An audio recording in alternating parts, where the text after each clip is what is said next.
Hello, welcome to Deep Topics. I am not going to waste much of your time. In today's topic, we will be talking about respiration. We all like eating, right? But why do we eat? Some say to stay alive. Well, they are not wrong. But the main reason we need to eat is to produce energy so as all kinds of body processes can be carried out. Some of the body processes include cell division, muscle contractions, transmitting of electrical impulses, movement and transportation of food. But what is common in all these processes? They all use energy. But the big question still stands. How is the energy made? Because we eat food, not energy. Right, Peter? Yeah, whatever you say. I don't care, but what I know is that this is good stuff. What did I mean? So, how is energy made when we all know that it's food that we take in? The human body has adaptive features that help in respiration. Wait, did I give the definition of respiration?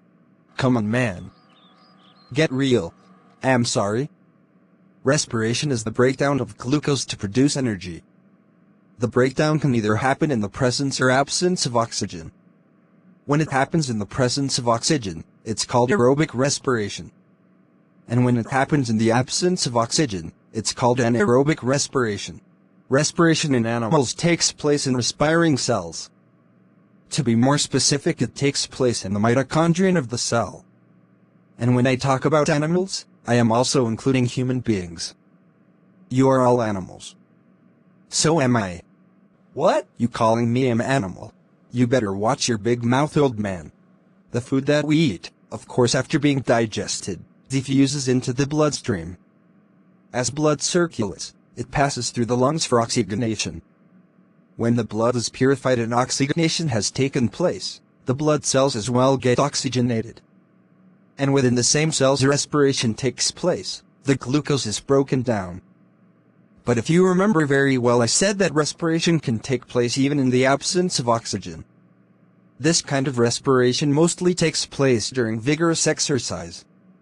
And this same kind of respiration takes place in the cytoplasm of the cell. Important fact: the energy that is made is stored in a chemical form called ATP. ATP stands for adenosine triphosphate. But why is it stored in this form?